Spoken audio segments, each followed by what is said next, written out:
Eh ben, de retour De retour. sur le plateau de l'Impact. Et, pour commencer, avec un on va magnifique parler plateau. de syndicats, d'organismes et de syndics. Alors, on va parler de syndicats. C'est avec, vrai que l'idée du syndicat, c'était de prendre le syndicat au sens large. Alors, syndic, on va parler de copropriété, mais le syndicat, c'est aussi le syndicat professionnel. Donc, le syndicat professionnel, on va commencer par les dames quand même, parce que sinon, ça fait mal. Donc, je vais présenter Valérie Gomez-Bassac, députée du Var, 6e circonscription, si je ne dis pas de bêtises. Et Valérie Gomez-Bassac, qui, moi, à titre personnel, ça me fait plaisir de la voir autour du plateau, parce qu'elle m'a eu comme étudiant. Donc, pas de chance. là, elle va vérifier si les cours ont été bien dispensés, du coup. D'où mon sourire. J'avais Voilà. l'impression de m'entendre il y a quelques années. Ça me rappelle des souvenirs. Et donc, on peut dire avocate de premier métier, maître de conférence aussi, également. Maître de conférence de premier métier, quelques années avocat. Et donc, député n'étant pas un métier. et on peut dire aussi bien donc en tant que professionnel, que ça soit maître de conférence, avocate, mais aussi en tant qu'élu, a beaucoup œuvré sur la question de la profession réglementée de l'immobilier. À côté, ça me fait plaisir de le voir, David Garavagno, confrère et mon président de la FNAIM Var. Voilà. Bienvenue David. Très heureux d'être là, j'adore ce plateau, j'adore l'équipe. Donc merci pour l'invitation. Toujours présent, toujours avec nous, c'est bien. Ça fait plaisir. Exactement, merci beaucoup. Et d'où, on va dire, mon petit parallèle avec syndicat professionnel de la profession immobilière. Donc, Voilà, on est le premier syndicat effectivement professionnel dans le département du Var. On défend l'immobilier, tous les métiers, 13 métiers de l'immobilier et les 3 principaux. Et je crois qu'aujourd'hui, on parlera un petit peu du syndic de copropriété qui en a besoin. On a besoin de communiquer sur ce métier. Un métier compliqué, technique et qui a parfois mauvaise presse et à tort. Je suis bien d'accord, moi je suis le premier convaincu. Et l'idée finalement de cette première de la sociale autour de l'habitat, c'est aussi de parler de ces acteurs que sont les professionnels de l'immobilier. Avec nous, Pierre-Alexandre Pernaut. Bonjour. Président de FPI. l'Observatoire. Non, FPI. Non, FPI. Alors, Oui. vice-président de la Fédération des promoteurs du Var, mais également président de l'Observatoire immobilier de Provence. Voilà, il m'a devancé. Donc, effectivement, on parle d'une réunion de tous les métiers. David en fait partie, autour de l'acte de bâtir au sens large, des logements HLM en passant par les agents immobiliers, les syndics, les notaires et j'en oublie. Et donc, très heureux de participer à cette émission et merci de m'avoir invité. Merci à vous d'être là. J'enchaîne. Antoine Jandet. Bonjour. Antoine Jandet, c'est Erilia, je vous laisse vous présenter. C'est ça, tout à fait. Je suis directeur général adjoint chez Erilia, en charge plus particulièrement des politiques techniques et commerciales et puis de notre région sud, Provence-Alpes-Côte d'Azur et de la Corse également. Et il se trouve que mon premier métier, c'est le métier de syndic de copropriété quand je suis rentré dans l'immobilier. Donc c'est un petit peu mon métier de cœur. Et puis donc actuellement, je supervise notamment une direction dans laquelle nous avons aussi un service syndic, puisque les bailleurs sociaux sont syndics de droit, mais surtout et de plus en plus copropriétaires, puisque nous achetons en VFA de plus en plus. Et nous avons actuellement dans notre patrimoine un petit peu plus de 40% de logements qui sont en copropriété, gérés par des syndics extérieurs. Et la projection, c'est 70% à l'horizon de 10 ans. Donc, merci beaucoup d'être là, parce que c'était aussi l'optique de montrer qu'il y a certes le parc privé, il y a les bailleurs sociaux, on a tendance à scinder, mais vous êtes la preuve qu'aujourd'hui, les bailleurs sociaux sont aussi des copropriétaires. Donc on est amené à travailler ensemble, aussi bien le syndic ou en qualité de copropriétaire, conseil syndical, on va parler un petit peu de tout ça. Jean-Philippe Livigny, donc c'est LVB, entreprise LVB. LV Bâtiment. LV Bâtiment. LV Bâtiment. LV Bâtiment est président de la section peinture à la Fédération du BTP 83. Exactement. Donc aussi, on dit, la copropriété, le syndicat des copropriétaires, c'est de l'entretien. Exactement. Et je pense que... On rénove. Eh oui. On embellit. Exactement. On entretient. C'est vrai qu'il embellit. Et un autre confrère, Cédric Bourrier, bienvenue. Donc, bonjour. Cédric Bourrier, Foncia. Oui, je suis le président de Foncia sur la métropole toulonnaise. Très heureux de votre invitation pour effectivement parler d'un métier qui est complètement passionnant, très varié et dont on a besoin de faire la publicité tant les facettes sont nombreuses. Je vais vous prendre au mot, Cédric Bourrier, pour donner la parole à Valérie Gomez-Bassac. Alors pourquoi? Je vais me regarder avec de grands yeux. Non, je suis curieuse. Mais pour dire que, avant tout, vous l'avez dit finalement au moment de cette présentation, le syndic de copropriété, c'est un métier à part entière. Et on peut dire que c'est un métier qui s'est distingué assez récemment au niveau législatif, puisque jusqu'à maintenant, je prends à témoin mes confrères, on parlait beaucoup de gestion immobilière, ça comprenait à la fois la gestion locative et le syndic de copropriété, notamment sans rentrer dans les détails en matière de garantie financière. Et aujourd'hui, le syndic de copropriété, c'est un métier protégé. Tout à fait. Donc il est vrai que, comme vous l'avez dit, j'ai enseigné pendant des années ces matières. Et vous connaissez tous la loi Hoguet, forcément en étant autour de cette table, qui met à votre charge des responsabilités qui sont très très lourdes. Et finalement, d'un côté, vous aviez les responsabilités, et de l'autre, vous n'aviez pas la reconnaissance du métier que vous portiez finalement. Donc j'ai en effet soutenu un amendement, j'ai défendu un amendement qui concerne la protection du titre, c'est-à-dire que toutes que ce soit agent immobilier, syndic, etc., il y a une protection, c'est-à-dire qu'aujourd'hui, lorsqu'on se prétend être agent immobilier ou syndic, c'est qu'on a suivi un cursus de formation universitaire, enfin, qui vous a permis d'avoir cette fameuse carte professionnelle, et aujourd'hui c'est reconnu. Donc c'est vrai que pour moi c'était important par rapport aux consommateurs de donner une légitimité finalement au parcours que vous faites pour exercer votre métier. Donc je l'ai fait parce que je connaissais bien, bon, au niveau théorique, parce que je n'ai jamais travaillé dans ce secteur-là, mais je pensais que c'était encore une fois légitime, et ça permet aussi de mieux comprendre finalement toutes les sanctions que vous encourez si jamais il y a un souci. Et c'est une vraie garantie pour les personnes qui achètent leurs biens. Acheter un bien, c'est un investissement d'une vie, ou alors lorsqu'on a un conflit avec un syndic ou un problème, ou quand tout se passe bien, tant mieux d'ailleurs, hein, parce que dans 90% des cas tout se passe bien, eh bien je trouve que c'est bien d'avoir cette protection. On peut dire que ce travail législatif, il s'est fait de concert avec la FNAIM. Oui, merci Faut pour que le tu nous lien. en dises deux, d'ailleurs. Ah bah, écoutez, on en a encore les frissons quand on revoit effectivement la séquence à l'Assemblée nationale qui nous a été retransmise en congrès il y a maintenant quelques temps. Et effectivement, on a eu beaucoup de chance d'avoir Valérie Gomez-Bassac à nos côtés à ce moment-là. Et j'espère l'avoir encore à nos côtés longtemps, puisqu'on a des gros sujets, là aussi au national, à travailler pour la protection, non seulement plus des titres, mais des métiers. Voilà, on a aujourd'hui... un petit peu, alors l'ubérisation, c'est pas le bon terme, mais en fait tout le monde doit faire de l'immobilier sans en avoir nécessairement les compétences, et ça devient un petit peu dramatique sur le terrain. Et donc on aura besoin de vous encore dans les semaines et mois à venir. Donc j'espère vous avoir encore à nos côtés sur les prochains combats que nous allons mener. Alors dans les semaines, oui, dans les mois, Dans les mois, je me projette. Mais en tout cas, sachez qu'on on échange souvent sur ces Merci thématiques, beaucoup. et là aussi, je suis convaincue. Alors, je ne défends pas tout. Parfois, je dis non, là, cet amendement, je ne vois pas pourquoi je le défendrais. Mais là, en ce qui concerne en effet les différents sujets que nous avons abordés sur le fait que certaines personnes font les mêmes choses que vous, mais sans avoir aucune qualification, c'est un peu gênant. Et alors, non seulement en termes de concurrence, déjà, il faut parler des affaires aussi, hein, parce que vous, quand vous agissez, on vous paye, c'est un certain prix, mais parce que derrière, toujours pareil, il y a une responsabilité, etc. Il y a des personnes qui prétendent pouvoir faire la même chose, et ce n'est pas la même chose, et derrière, il n'y a pas de responsabilité. Donc je crois qu'en effet, il y a des choses à porter, et sachez que vous pouvez compter sur moi, comme toujours. Merci. Donc cette protection des titres, on en a parlé bien entendu pendant des mois et des mois nos adhérents. On a été ravis et très heureux de pouvoir les porter. Et voilà, on va en mettre dans le step d'après maintenant, dans l'étape d'après, qu'est-ce qu'on fait avec ces titres et comment on va pouvoir les défendre, défendre le métier plus largement. Exactement. D'où l'intérêt d'avoir des D'adhérer à la syndicats, FNAIM, oui. d'adhérer à la FNAIM, mais d'avoir des organismes parce que tout le monde n'est pas un groupe important comme Foncia, vous n'êtes pas à la FNAIM, Non, mais nous adhérons aussi mais, à un syndicat. vous adhérez à un syndicat. Mais le sujet a été porté aussi par notre groupe. C'était absolument très important, vous l'avez dit, pour que le consommateur il sache s'y retrouver. Et puis d'une manière générale, il n'est pas possible de laisser faire n'importe quoi. Ce sont des professions réglementées. On attendait une reconnaissance depuis longtemps. Il y a eu des débats il y a plusieurs années déjà, mais là, le bouchon avait été poussé quand même un peu loin. Et toute la profession s'est mobilisée. Et merci de votre intervention pour qu'on puisse y voir plus clair sur un métier qui est déjà suffisamment compliqué pour qu'il n'y ait pas des choses de cette manière-là qui s'y passent. Comment on appréhende un peu les organismes et les syndicats quand on a un groupe comme le groupe Erilia ? Écoutez, avec les syndics, moi je voudrais parler de partenariat, Oui. Parce qu'effectivement, nous sommes gestionnaires aussi en pleine propriété d'un certain nombre de patrimoines. Hein. Erilia, c'est le premier bailleur social de la région PACA.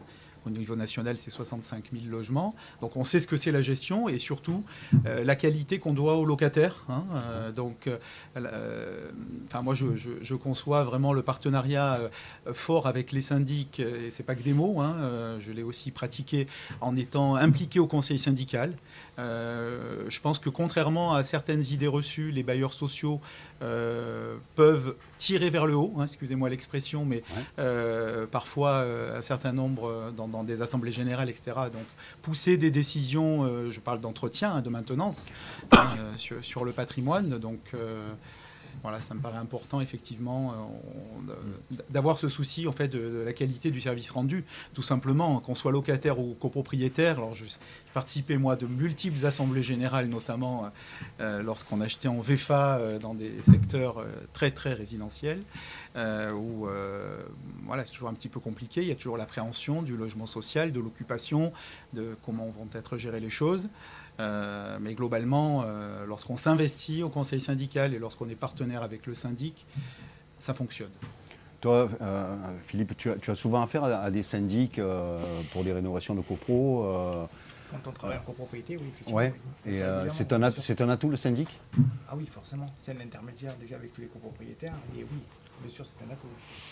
Donc, J'allais dire, le pont est tout fait finalement, parce qu'avec nos 3 invités, j'allais dire aujourd'hui, les bailleurs sociaux, on les voit en tant que copropriétaires, parce que finalement, les entreprises interviennent dans la rénovation, mais ils interviennent aussi dans la promotion immobilière. C'est-à-dire que là, Pierre-Alexandre Pernaut peut-être nous dire 2 mots, qu'aujourd'hui, les copropriétés, c'est vraiment aussi, je dirais, un véritable fonds de commerce pour les promoteurs. C'est une activité, je pense, très importante pour les promoteurs. Alors, bien sûr, c'est une activité très importante. J'ai oublié, en parlant de l'OIP tout à l'heure, de citer la Fédération du bâtiment, qui est une des principales fédérations, donc l'erreur est réparée.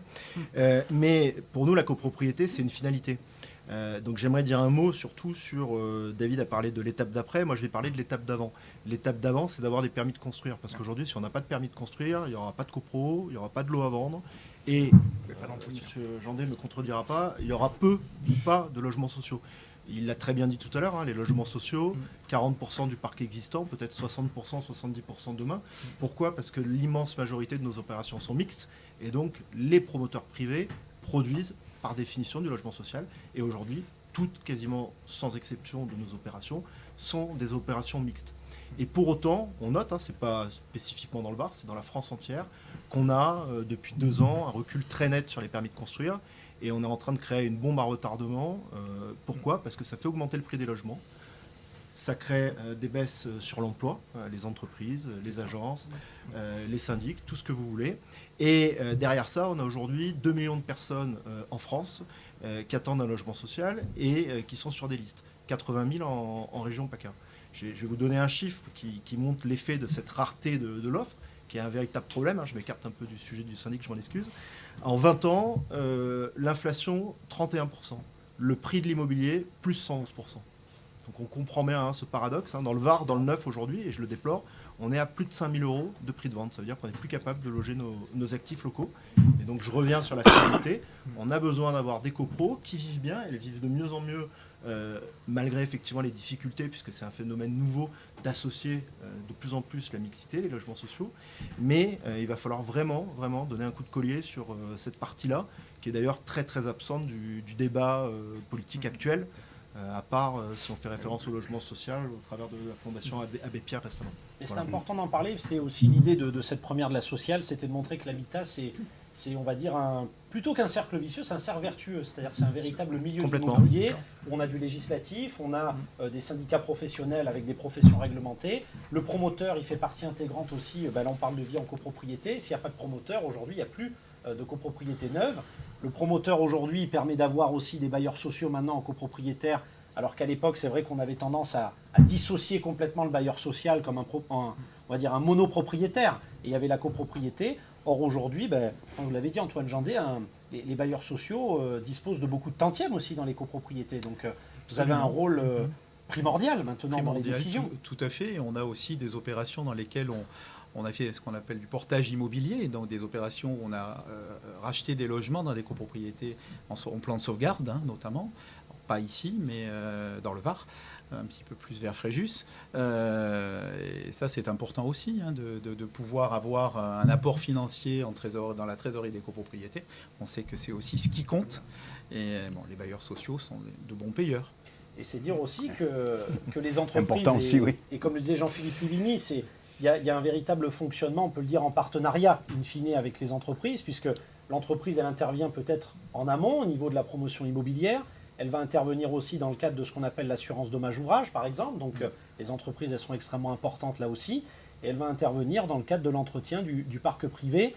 J'allais poser une question en termes de chantier de grosses œuvres en copropriété. Est-ce que c'est une part importante au niveau des entreprises à la Fédération du bâtiment 83 ? Oui, les travaux d'entretien, oui, bien sûr, c'est une part très importante. Ouais. Mais je voudrais rajouter aussi, par rapport au manque de logement, ce qui va se passer aussi avec les passoires thermiques. Donc, il va y avoir de plus en plus de logements aussi qui vont se rajouter sur des marchés qui ne vont pas pouvoir être rénovés par défaut de moyens. Donc, ça, c'est pareil, c'est aussi encore une autre problématique qui va s'accentuer. En termes de syndic, comment ça se passe quand la copro n'a pas les moyens de rénover? C'est un casse-tête? Alors, ça peut l'être, mais avant d'en arriver là, il existe quand même des moyens de financement, il existe des moyens de crédit. Après, il peut exister, mais dans la région, ça ne se fait pas trop, d'autres solutions, des solutions de surélévation avec... j'avais connu ça dans la région parisienne où en fait on surélève et puis encore faut-il avoir l'accord évidemment de l'ensemble des copropriétaires, ce qui est avec des règles de majorité parfois compliquées, et notamment je rebondis sur les passoires énergétiques, sur les bâtiments énergivores. Il y a une solution qui est théoriquement assez simple vu un petit peu de loin, mais qui est de dire sur les bâtiments années 60, c'est assez facile à faire. Vous surélevez, vous vendez pour le compte de la copropriété, et puis ça fait de l'argent, quoi. Mais encore faut-il... mon propos peut paraître un petit peu simple, mais c'est une solution. Mais encore faut-il convaincre aussi pour le clin d'œil ceux du dernier étage qui ne vont plus être au dernier étage. Ça marchera plus facilement quand les copropriétés sont administrées par des syndics professionnels, évidemment. Là aussi, il y a un sujet majeur. Je parle aussi pour les administrateurs de biens, en gestion locative. Aujourd'hui, en copropriété, on est à peu près 95% du parc privé en France administré par des professionnels, ce qui est beaucoup moins l'administration de biens. Donc, à nous d'apporter des solutions effectivement à ces propriétaires bailleurs pour leur donner les moyens de rénover. Il y a Citémétrique qui va intervenir, je crois, juste après. Donc, ils sont vraiment aussi des facilitateurs de projets. Il y a beaucoup de solutions. Il y a des aides en département, en région, au national. Pour ça, il faut les connaître, bien entendu, et pouvoir les transmettre à nos copropriétaires ou clients bailleurs. Mais là, on joue un rôle de tiers de confiance entre l'État et le parc privé en France. Et on doit être un acteur majeur de cette loi climat et résilience. Et justement, c'est dire qu'un professionnel... Tu m'as fait toute la transition, hein, David. Tu m'as demandé, donc. Non, mais c'est important, voilà. Tu l'as fait venir exprès. Et voilà, c'est pour ça. Mais qui dit professionnel dit formation. Et on peut dire que notamment avec on le dit jamais assez, mais l'immobilier c'est un métier extrêmement intéressant parce qu'on a une législation accrue. Alors des fois à tort par les copropriétaires. J'imagine quand je regarde mon confrère de Foncia ou mon confrère de la FNAIM, souvent subi. C'est-à-dire qu'est-ce que le syndic va encore nous amener, etc. Et comme l'a dit Jean-Philippe, on peut dire que le syndic, c'est un tiers de confiance. C'est vraiment un interlocuteur incontournable. On ne rappelle jamais assez que c'est un exécutant des volontés du syndicat, certes, mais c'est de plus en plus aujourd'hui un quasi-décisionnaire par le conseil. Et ça demande aussi beaucoup de formation. Donc je sais que la FNAIM, on peut le dire avec les universités, notamment. De la FNAIM. Mais je voulais laisser, peut-être pour conclure, à la limite sur ce plateau, laisser les derniers mots à Valérie Gomez-Bassac, parce qu'il se trouve que comme elle a été enseignante, aujourd'hui, moi j'ai eu le cas où on peut dire que par exemple à la faculté de droit de Toulon, il y a des licences maintenant professionnelles, on a des diplômes professionnalisants, et aujourd'hui on a ces fameuses 42 heures de formation, qui on peut le dire aussi bien la FNAIM, mais que ce soit tout professionnel de l'immobilier, sont aujourd'hui un atout, est-ce qu'on peut le dire? Oui, c'est un atout. C'est-à-dire qu'il y a des formations qui sont formations initiales. Moi, c'est bien, je sens vraiment que je parle de ce que je connais très bien, puisque j'ai passé, je n'ai jamais quitté l'université, en fait. Donc, il y a des formations initiales où, bon, il est vrai qu'on forme de bons étudiants à devenir agents immobiliers ou autres. Et puis, il y a les formations en alternance, parce qu'il n'y a pas que les BTS. En effet, on a la licence professionnelle en alternance, qui permet justement d'avoir la pratique et la théorie en même temps. Et moi, je privilégie ça, parce que pour vous, professionnels, quand vous les récupérez ou que pour eux, quand ils s'installent, pendant 3 ans, ils ont quand même baigné là-dedans, ce qui est une bonne chose. Mais il est important, et je sais le travail sérieux que vous faites, puisque à un moment d'ailleurs, vous le faisiez aussi avec la faculté de droit de Toulon, c'est absolument de maintenir ce goût à la formation. C'est-à-dire qu'il faut créer l'envie. Et pour vous, souvent les professionnels, c'est une contrainte parce qu'il faut accorder du temps, mais c'est essentiel parce que la législation, là aussi je sais de quoi je parle, va très vite. Il y a beaucoup, on parlait des financements, il y a beaucoup de financements divers et variés, il faut les connaître, il faut que vous soyez en capacité de les proposer. Là, on parlait de la rénovation, il y a la prime rénov', donc qui est quand même quelque chose de bien pour essayer d'avancer, mais il faut encore connaître et ça change souvent avec des conditions différentes, etc. Donc oui, la formation est à mon avis l'essentiel, enfin en tout cas importante dans vos métiers. En tout cas, on espère qu'on aura donné envie aux spectateurs de l'Impact, au-delà de s'intéresser, peut-être demain pratiquer ces métiers-là, mais comme on l'a dit, ça demande de la formation, ça demande beaucoup de suivi, et on ne le dit jamais assez, de l'implication, parce qu'on est bien placé pour savoir que c'est beaucoup d'humain, l'immobilier. C'est de la réglementation, mais c'est beaucoup de patience et de pédagogie. Voilà. C'est surtout on sent qu'on a vraiment le besoin d'avoir des syndicats, des organismes, notamment pour la formation, puisque j'ai eu le plaisir d'en accompagner une. Exactement. Avec, autour de la copropriété d'ailleurs. Avec Cyril Sabatier, qui m'a appris quelques mots aussi. Donc, effectivement, oui. Et contrairement à il y a 20 ou 30 ans, on a aujourd'hui besoin de formation pratiquement perpétuelle. Je pense que même dans le groupe Foncia, je crois que oui, nous avons un service formation interne où chaque année on délivre des milliers d'heures de formation à l'ensemble de nos collaborateurs. Parce que faut le dire aussi, la formation c'est quelque chose qui est obligatoire au niveau de la législation pour les renouvellements des cartes professionnelles, etc. Donc c'est quelque chose qui est absolument fondamental. Et même au sein de la Fédération du bâtiment, pareil, c'est pareil. Formation. Je pense que ça fait l'objet du sujet Oui, du prochain plateau. sujet d'un prochain plateau. Écoutez, je vous remercie. Merci. On va rentrer, puisqu'on parle de sujet, on va rentrer dans le vif, dans celui que j'attends depuis un moment. Oui, je vois ça. Mais on va couper une petite minute. De retour. On est parti sur la thématique qui te tenait à cœur, je Oui. crois, Eric. Oui, Ça fait un petit parce moment. que les logements sociaux sont nécessaires. Absolument. Le locatif, pour moi, est important, plus que la propriété. Absolument. Parce que le locatif permet d'être un peu libre dans sa vie, dans sa tête. La propriété nous attache et a des charges qu'on n'a pas en locatif, taxes foncières et compagnie. Voilà. Mais oui, donc c'est quelque chose que j'aime bien. Donc Valérie Gomez-Bassac, notre députée, est toujours là. Bien sûr. Monsieur Bourrier, qui représente Foncia, est toujours là. Absolument. Parce que c'est aussi en termes de location, c'est de locatif et de gestion de patrimoine, c'est quelque chose. Absolument. Nous avons gardé Philippe Vittel, qui a un passé, qui connaît bien le sujet. Monsieur Jandet aussi. Et nous accueillons donc Yves Palmieri, maire de la Farlède. Bienvenue. Merci, bonsoir à tous Et Christian Simon, maire de la Crau, qui adore le sujet dont nous allons parler. Je vais attaquer de suite. D'entrée. La problématique de payer un PV ou d'avoir du logement social. Comment ça se passe, monsieur Christian Simon? Moi, j'ai peur d'être long sur le sujet, mais je suis content qu'il y ait Madame la députée à mes côtés. D'ailleurs, je tiens à la féliciter, c'est la seule de la majorité présidentielle qui m'a répondu à un courrier que j'avais fait à l'époque concernant les logements sociaux. Moi, en fait, je ne veux pas en faire de la politique politicienne. Non, mais c'est la réalité. Non, tous les républicains m'avaient répondu, mais de la majorité présidentielle, vous avez été la seule, donc je dois le reconnaître, même si on n'est pas d'accord sur le fond. Et moi, je voulais donner des exemples. Je voudrais vous expliquer ce qu'est la vie d'un maire face à l'urbanisme. Vous avez parlé de logement en général, parce que la commune de la Crau, elle a créé beaucoup de logements et je vais vous le montrer. Mais j'espère que vous allez me laisser le temps de développer. D'abord, ce que je voudrais expliquer, c'est... Moi, j'ai une bouteille d'eau, donc... Non, mais moi, je veux être pragmatique. Et sur le terrain, commune de la Crau, je vais prendre ma commune, puisque c'est un exemple, mais on peut le reporter sur d'autres communes, notamment sur TPM ou même sur la Farlède, c'est la même chose. La commune de la Crau, 50% de zone agricole, auquel aujourd'hui, on est d'accord, il ne faut pas toucher.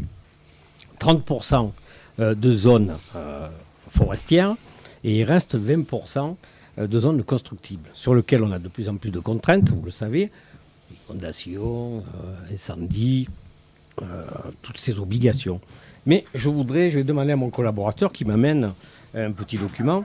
La commune de Lacros, elle est aussi impactée par les servitudes de la marine nationale, puisque nous avons les antennes de la marine qui émettent dans le monde entier, et nous n'avons pas le droit de surélever les bâtiments à plus de 12 mètres de haut. Donc moi, ce que je demande aux législateurs, c'est d'adapter à chacun des territoires. Alors je sais qu'il y a une nouvelle loi qui a été votée au mois de février, il n'y a pas très longtemps, et qui essaye d'assouplir les choses, mais pas, à mon sens, suffisamment.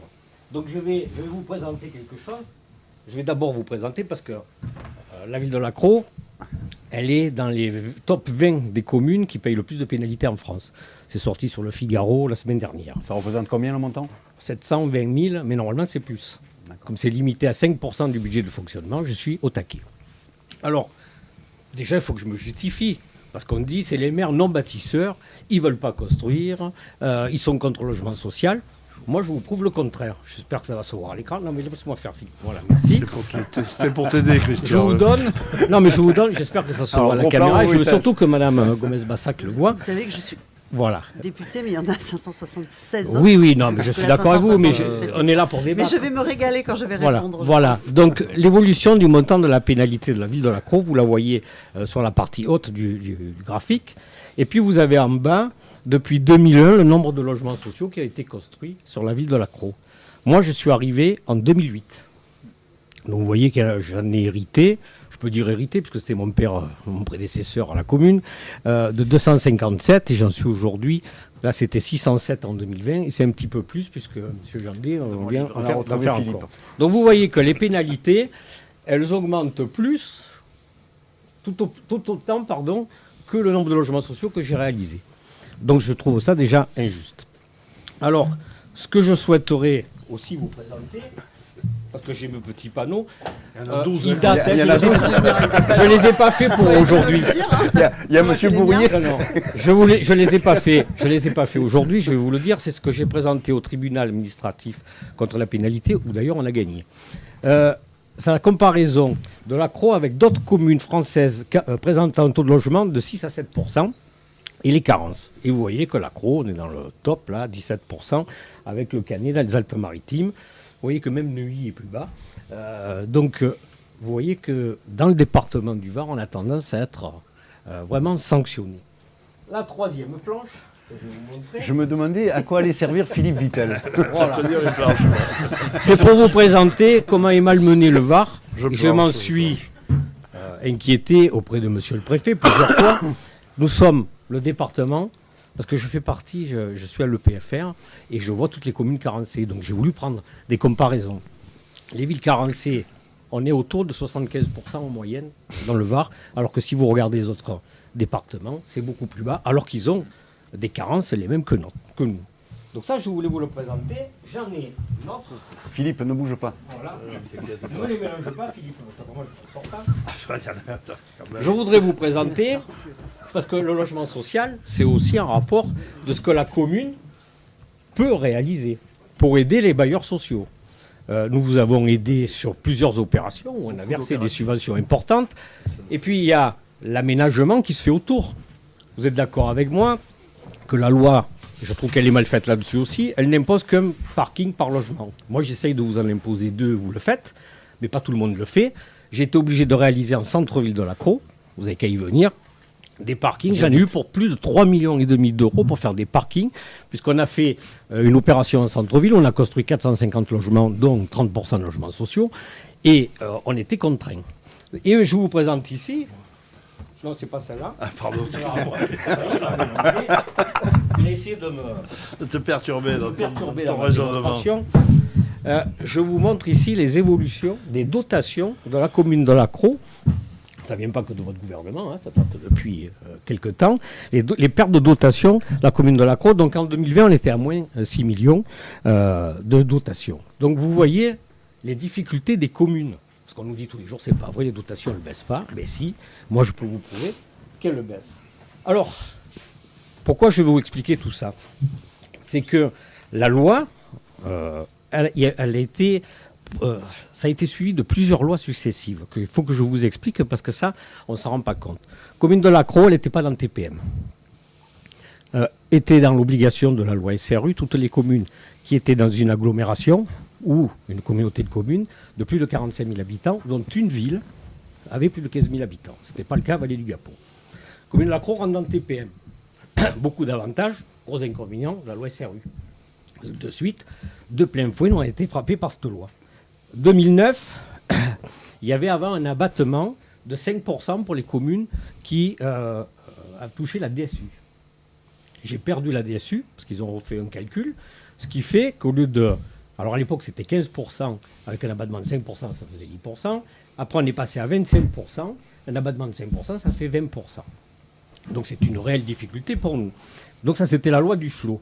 La loi Allure, en 2014, elle supprime les surfaces minimales constructibles.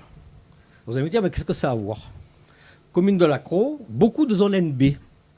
Zone NB, pour les auditeurs, c'est de la zone constructible naturelle. Donc, du diffus. Qu'est-ce qui s'est passé? C'est que les gens ont fait des divisions de parcelles et ils ont vendu des lots, mais uniques, sur lesquels M. Jean D peut l'attester.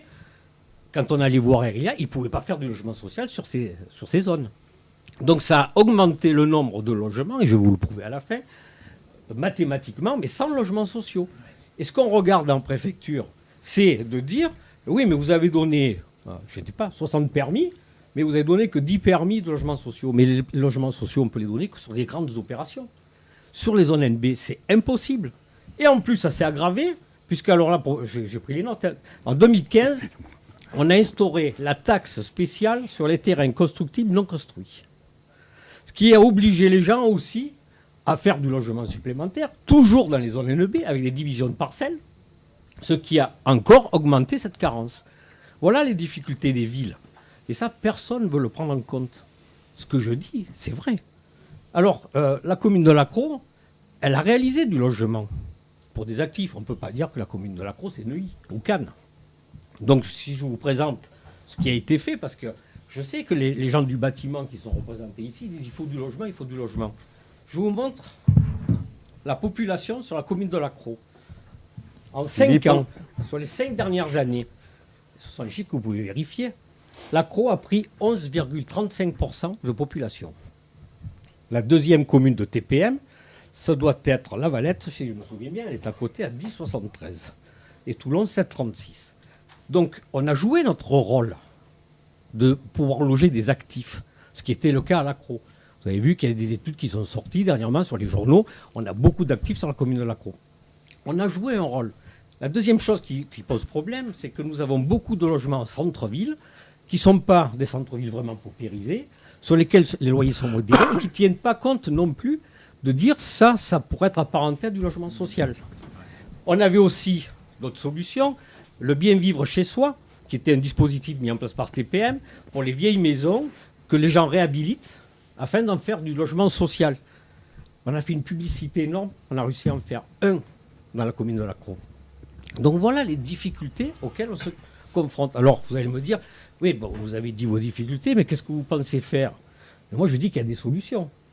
La solution, je l'ai prônée depuis très longtemps. C'est au lieu de se baser sur un stock, on se base sur un flux. Déjà, avec tout ce que je vous ai expliqué, ça veut dire que même sur le flux, sur les opérations qu'on va pouvoir gérer, il faudra qu'on fasse à minima 30% de logements sociaux, locatifs, et moi je prône 10% d'accession à la propriété sociale. Ce qui fait 40%. Parce que j'ai bien entendu tout à l'heure, monsieur, qui a dit, ouais, mais de faire beaucoup de logements sociaux, ça impacte sur le prix de l'immobilier du libre. Oui. Qui, quelquefois, les gens, parce que je me rappelle de votre réponse, vous m'avez dit 60% des gens pourraient bénéficier des logements sociaux. C'est vrai.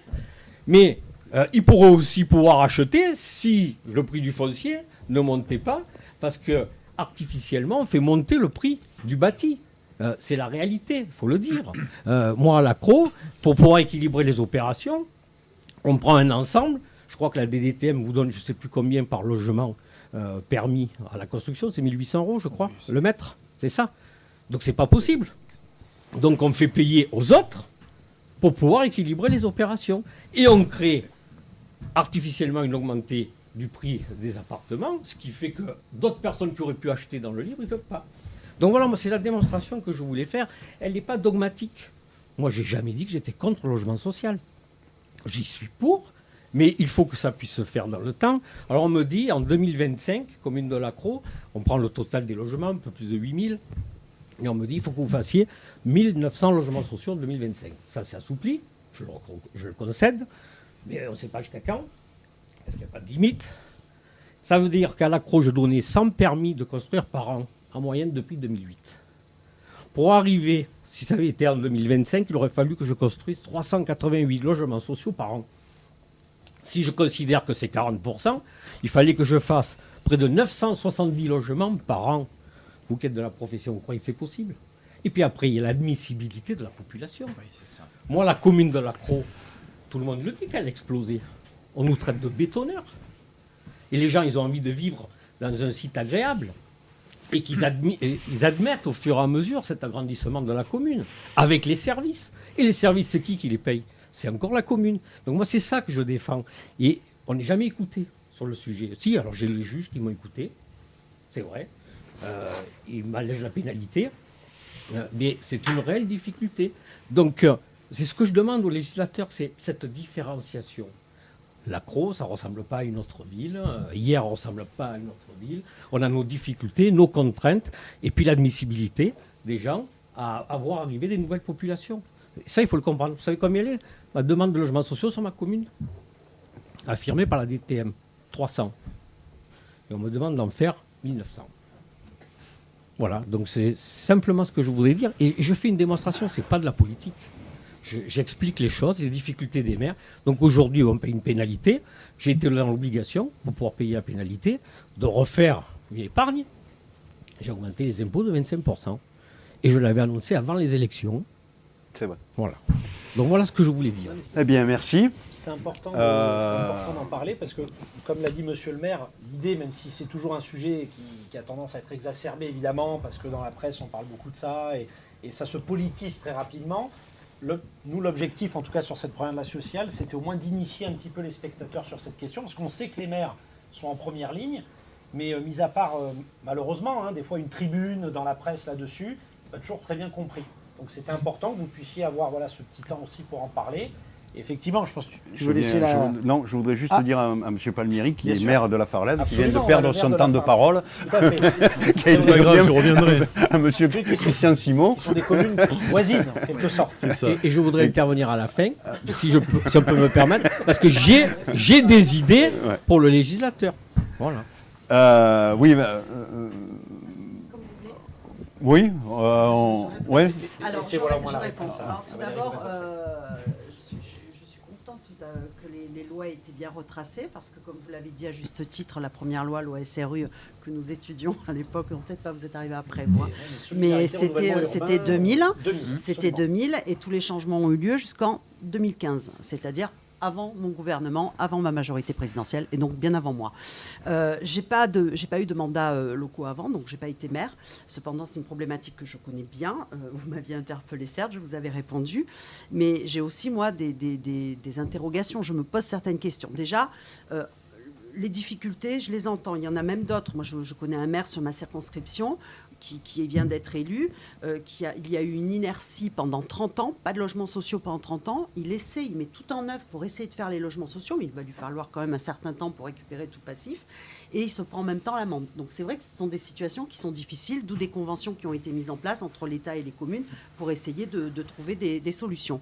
Maintenant, là où je m'interroge, moi j'ai déposé des amendements. Il n'y a pas longtemps, c'était en février, lors de la loi 4D ou 3DS, qui a changé de nom 3DS. entre-temps, où j'ai déposé des amendements. Un qui était de reconnaître comme logements sociaux les logements des militaires. Demande qui avait même été faite par M. Hubert Falco lors de l'Association des maires de France. Amendement que j'ai déposé. J'ai déposé un amendement sur le fameux flux. Facile à vérifier, c'est sur le site de l'Assemblée nationale. Je n'ai pas été soutenue par votre famille politique. Alors, il n'y avait pas toute la mienne non plus, mais ce n'est pas passé. Donc, il y a un moment où, en effet, je pense qu'il faut l'aborder de façon transpartisane. Et tant que ça ne sera pas fait, eh bien, moi, parce que là, pour le coup, j'étais contre mon gouvernement quand j'ai fait ça. Ah oui, tout Je, à fait. je veux bien que vous réalisiez quand même. Hein. Bon, moi, j'explique. Donc, je me suis. Enfin, tout le monde dit que nous sommes des moutons, etc., etc. Bon, là, je prouve que non. D'ailleurs, c'était pareil pour la protection du titre à l'époque. Mais quand je suis convaincue, je fais. Mais après, si je suis seule, ça devient beaucoup plus compliqué.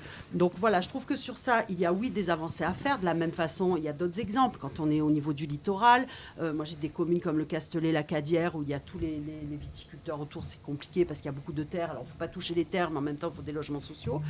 Où il n'y a pas forcément de bassin d'emploi. Vous encore, vous n'êtes pas trop loin, mais eux, alors le bassin d'emploi, il n'y en a pas du tout. Donc, je trouve qu'il faut cette loi parce que je suis pour les logements sociaux. Moi, j'ai vécu 20 ans en HLM, donc les logements, je connais J'ai bien. vécu aussi en HLM. Il faut des logements sociaux. C'est aussi un droit, une possibilité d'avoir accès à pour les familles monoparentales, pour les familles de situation précaire, pour des familles qui ne trouvent pas de logement. Donc, c'est important. Il faut continuer en ce sens. Il en faut. Donc, c'est pour ça que je ne m'oppose pas du tout à la loi. Maintenant, il faudrait que sur le terrain, il y ait en effet parfois une cohérence par rapport à ça, de façon à ce que ce soit mieux compris. Et puis il y a des communes aussi qui ne trouvent pas de bailleurs sociaux, enfin, qui ne trouvent pas de bailleurs sociaux quoi, pour construire. Moi j'ai des exemples dans mes communes. Donc si vous voulez faire des logements sociaux sur certaines communes qui veulent bien les faire, mais qui ne trouvent pas les personnes pour les faire, ça aussi c'est compliqué. Nous avons le groupe Donc Pélinia qui je est montre présent aussi là. que voilà, nous ne sommes pas des députés hors sol.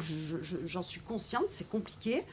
J'ai essayé, j'y suis pas arrivée, et voilà, il faut qu'on s'y mette à plusieurs. Mais sur ça, j'ai pas de réponse. Toi, Philippe, Très, très rapidement.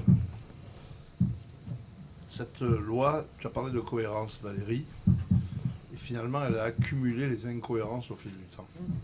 Parce qu'il faut revenir à l'origine. La loi en 2000 de Lionel Jospin et Martine Aubry sur la solidarité et le renouvellement urbain. Solidarité et renouvellement urbain. C'est quoi?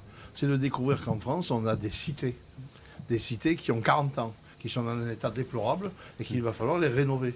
Et donc, dans la foulée de cette loi, on crée l'ANRU, l'Agence nationale de renouvellement urbain, mais à qui on ne donne jamais les moyens corrects pour fonctionner.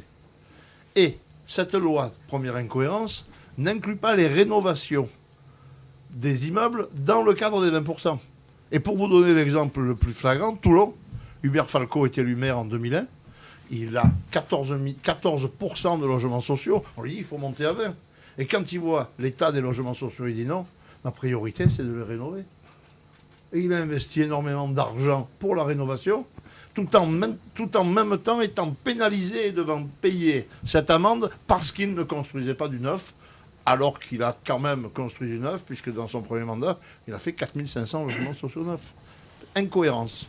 Donc incohérence. Numéro 2, tu as évoqué les logements militaires. J'ai été élu en 2002, membre de la commission de la défense. C'est un des premiers amendements que j'ai dû porter dans les lois de finances. J'ai jamais été entendu. Tu dis que tu n'es pas entendu par les tiens. Moi, je n'ai pas été entendu par les miens non plus. Et je n'ai pas été entendu par ceux de François Hollande quand ils étaient aussi au pouvoir. Comme on n'a jamais été entendu jusqu'à pendant un certain temps sur l'accession à la propriété. Parce que moi, Eric, je suis très favorable à l'accession à la propriété. j'y suis favorable. La France, aussi, on a mais- 50% de propriétaires, alors que l'Allemagne en a 70%. Peut-être qu'à un moment, il faudra voir comment on peut rattraper les choses.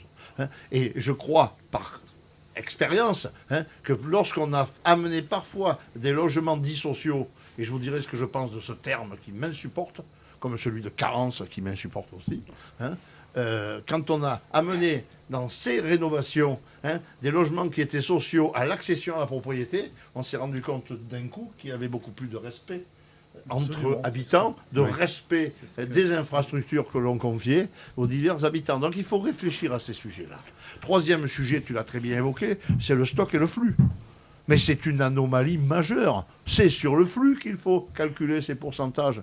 Lorsque tu le calcules sur le stock, ça veut dire que tu vas majorer la demande qu'on te fait par rapport au logement que tu as construit et que tu as rajouté.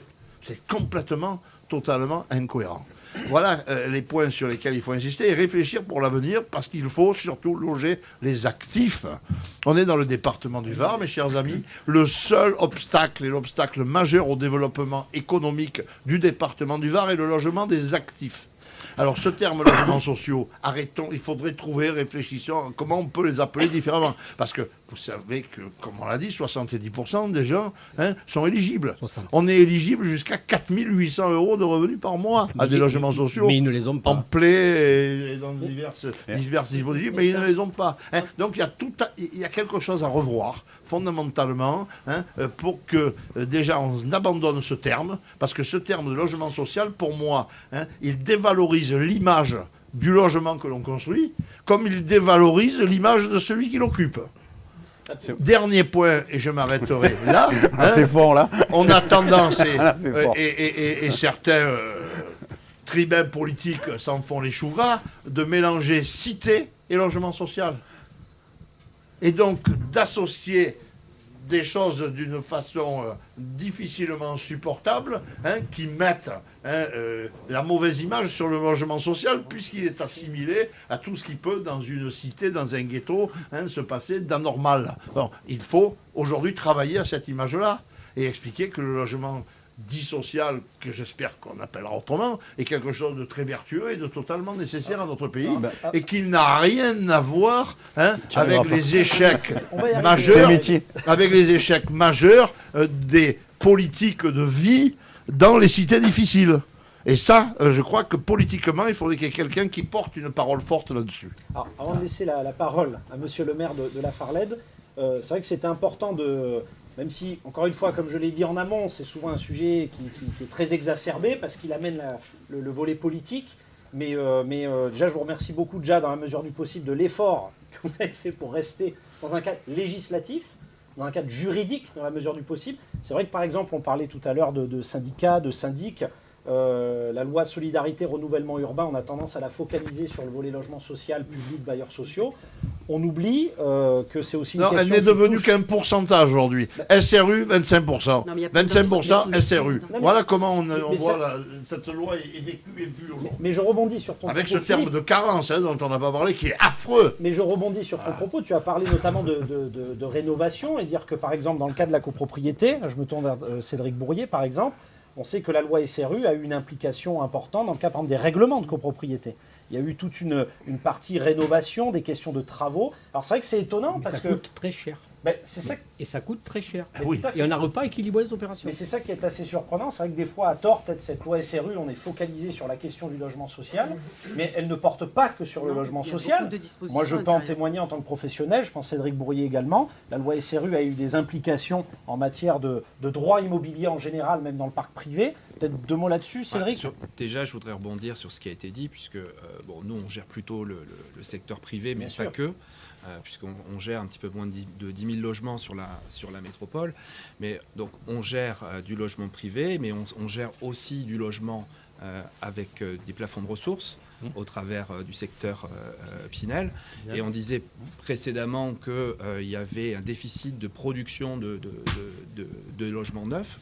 Donc c'est aussi lié aux législations qui imposent certains pourcentages de logements sociaux. Et depuis quelques années, ce qu'on constate, c'est que nous n'avons plus assez de logements à proposer à la location aux actifs sur Toulon. Depuis 2 ans, on n'a jamais eu alors les gens, les locataires déménagent de moins en moins. Donc ceux qui arrivent, puisqu'on a la chance d'être dans une région qui est assez dynamique démographiquement, on n'arrive pas à les loger.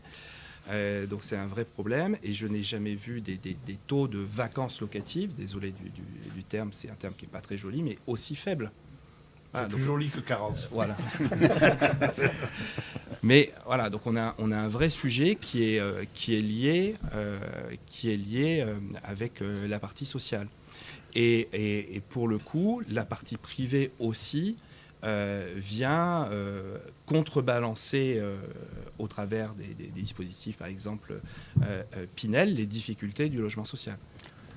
Peut-être un mot pour Yves Palmieri, maire de la Farlède. Alors c'est difficile de passer après tous les intervenants qui ont déjà fait un tour de la question assez complet.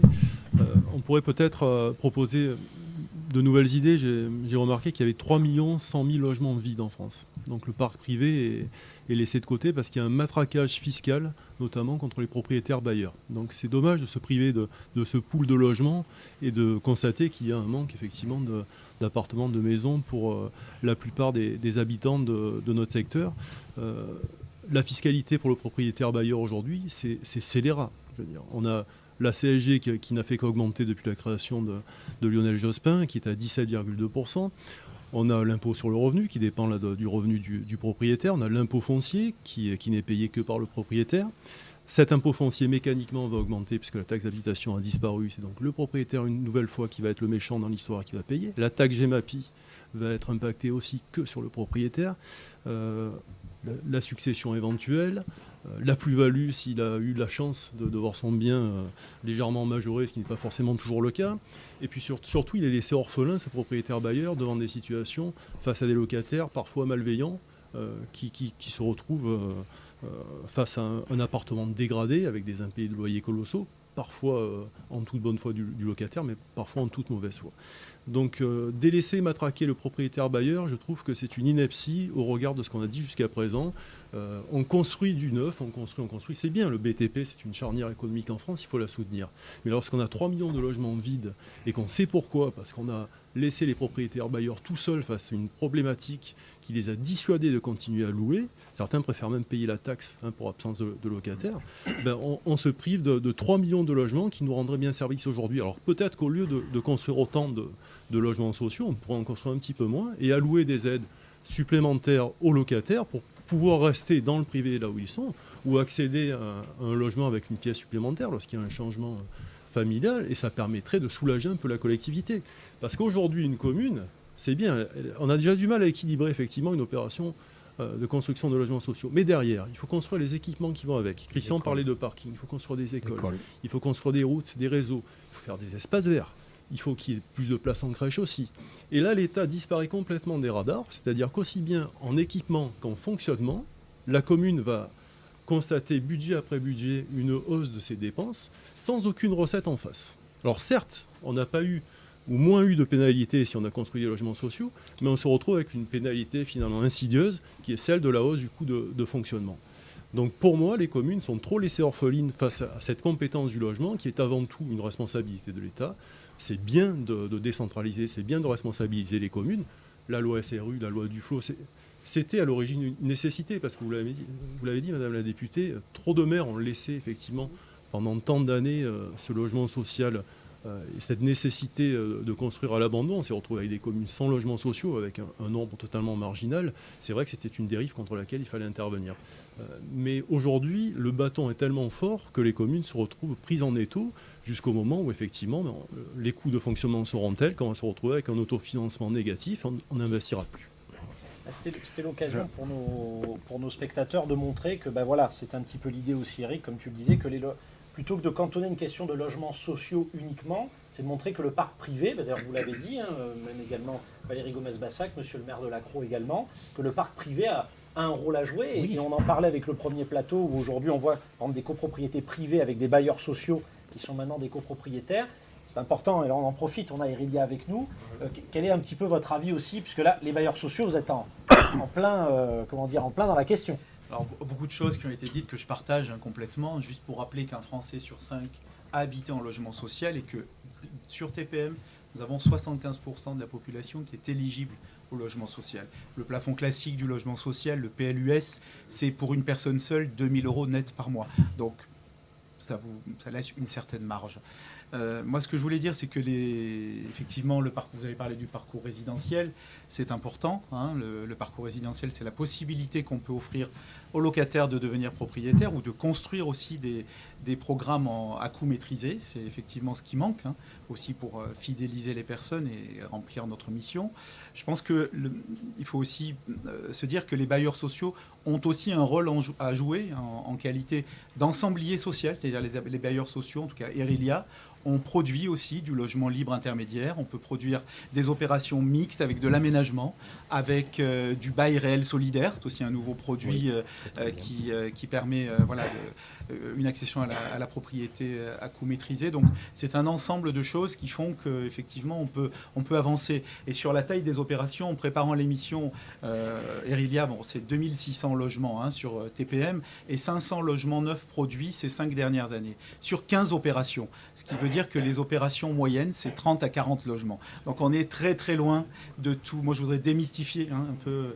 On est très très loin de tous ces fantasmes et je vous invite à visiter les opérations qu'on peut avoir à l'Accro ou à la Farled ou ailleurs aussi dans la métropole. Et est-ce que tout ce problème de logement, c'est pas un peu le fait qu'on a voulu construire à l'horizontale plutôt qu'à la verticale aussi? Parce qu'on est bas quand même en étage. On parlait de 12 mètres tout à l'heure. Et moi, sur la commune de l'Accro, j'ai pas le droit de dépasser 12 mètres. Mais c'est aussi ce que demandent les habitants. Les gens ont envie de vivre parce que je m'excuse, j'ai entendu dernièrement qu'on ne souhaitait pas que les gens puissent habiter avec un petit pavillon et un petit jardin. Mais je m'excuse, c'est ce qui est demandé. Moi, sur ma commune, c'est ce qui est demandé. Les gens, ils veulent vivre dans un petit pavillon, mais comme je suis persuadé autour de la table, j'aimerais bien savoir qui c'est qui habite dans un appartement. Voilà, donc, parce que c'est facile de vouloir imposer aux autres ce qu'on ne s'impose pas à soi-même. Donc, si l'appartement, à chaque étage, il a une terrasse de 30 mètres carrés, ça pose aucun problème. Le problème, c'est d'être renfermé dans un appartement. J'en sais quelque chose parce que j'ai vécu en HLM, j'ai vécu en appartement. En copropriété est terrible, c'est 6 logements. Ça, c'est la plus terrible. Parce que votre problème, quand vous êtes 100 et qu'il y en a un qui vous ennuie, c'est 1%. Quand vous êtes 5, c'est 20%. Oui, mais quand il y en a un qui embête, il en embête 99, alors que là, il en embête que 5. Voilà. Je te le retourne mais aussi. On peut le retourner. Donc, c'est vrai que dans les constructions, on pourrait faire des appartements avec des terrasses. Absolument, mais voilà, ça, pour que, indispensable. et surtout, avec les temps qu'on vient de vivre. Voilà. Non, puis c'est un tout. C'est-à-dire qu'il y a, à mon avis, il y a moyen de construire un peu ailleurs, en montant un petit peu, si on parle de chez nous. Mais là, on va se trouver avec un autre problème, celui des transports. Donc, moi, sur la 6e circonscription, c'est une des problématiques. Donc, il faut avoir une vue d'ensemble. On ne va pas reprocher à des gens...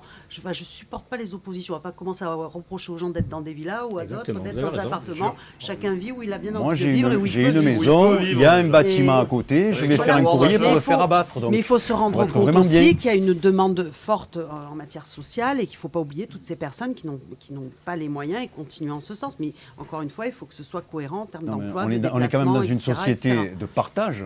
Donc à un moment donné, c'est vrai qu'effectivement, moi j'habite une maison, il y a un bâtiment à côté de moi. Mais il y a un bâtiment. Voilà, il y a un bâtiment. C'est pour ça que je pense que c'était important et je pense sincèrement, je pense que, et je vous en remercie encore une fois d'en avoir parlé parce que, comme vous avez employé, comme l'a dit Philippe Vittel, justement, c'est important de démystifier, des fois de déconstruire les termes, parce que moi je le maintiens beaucoup, moi je le vois dans mon métier, où je pense que c'est pareil pour Cédric Bourrier, quand on parle de logements sociaux, déjà il y a, pour la plupart quand on est dans le privé, déjà il y a une césure. C'est-à-dire que le logement social n'a rien à voir avec le parc privé. Et l'occasion des échanges, c'était de montrer, monsieur le maire de la Farled l'a dit, montrer que dans le parc privé, il y a des dispositifs, par le Pinel, il y a les conventions ANA également, on en parle toujours très très peu, mais il y a des dispositifs qui peuvent être mis en place sur le parc existant, privé. Et c'est montrer qu'effectivement, encore une fois, l'habitat, c'est un milieu. Et c'est important d'avoir messieurs les maires ce soir, parce que très souvent, on sait que vous êtes en première ligne. Et là, on voit qu'aujourd'hui, les logements sociaux, ça peut être une question qui concerne le parc privé. Ce qu'on voit surtout, c'est que... Juste un point. Il faudrait que ça devienne aussi, à un moment, un sujet d'aménagement du territoire. Exactement. Et de redynamisation du rural. Parce qu'il y a des endroits où... il y a des abandons complets d'immeubles, de maisons, alors que d'une rénovation bien menée, et je vous citerai l'exemple d'Olioul. Je suis admiratif de ce que fait Robert Beneventi à Olioul. Il a rénové totalement les petits immeubles à l'abandon de la cité, en y construisant des logements sociaux, dont au passage il a lui seul l'attribution. Dans ce cas-là, c'est pas inintéressant. Sauf si tu as un carence. Avec au rez-de-chaussée des locaux professionnels qu'il a mis en œuvre, sur lequel le jour où un boulanger, un boucher ou un poissonnier vient s'installer, pendant 6 mois, il ne paye pas de loyer. Pendant 6 mois, il n'en paye que 50%. Et il commence à payer son loyer qu'au bout d'1 an, alors qu'il a pu commencer à mettre en vitesse de croisière son entreprise. Je suis très admiratif de ce qu'il a fait. Moi, j'invite les maires dans toutes les petites et moyennes communes à faire de la même manière. Mais il faut les aider aussi à ce moment-là. Parce que lorsqu'on va dans des petites communes, dans ta circonscription, Valérie, j'en ai beaucoup discuté avec le maire de Camps-la-Source, ça. Et il y a là-bas une rénovation, une réanimation de cette commune qui peut être réalisée de cette manière-là. Mais il faut aussi l'aider, parce que ce n'est pas avec les finances de la commune qu'il va réussir à monter. Lui pourrait quand même. Et peut-être que des structures comme Erilia, vous devriez peut-être à un moment avoir une branche qui se consacre à ces petits projets pour arriver en aide aux maires, en particulier dans la ruralité. Donc vous voyez, c'est montré qu'on arrive à se réconcilier sur des questions difficiles. Oui, c'est bien le cas. Mais c'est important de dire que voilà, je sais que même la députée l'a souligné, de dire que aussi voilà, il y a des partenariats. En tout cas, je pense que ça va être le maître mot en tout cas ce soir au niveau de l'habitat, c'est que véritablement, moi je l'emploie, c'est un milieu et en fait il faut travailler, fédérer en partenariat. Parce que, comme tu l'as dit aussi Valérie, si j'ai bien compris, il y a des maires qui ne parviennent pas à trouver par exemple des partenaires qui sont des bailleurs sociaux. Et c'est vrai que ce qui est difficile, j'ai le sentiment, et je pense pour beaucoup de citoyens, c'est que on a l'impression que voilà, c'est souvent le maire qui est en première ligne, c'est à lui qu'on demande systématiquement des comptes. Ça montre que voilà, les lois solidarité, renouvellement urbain, les différentes lois qui se sont succédées, qui ont modifié.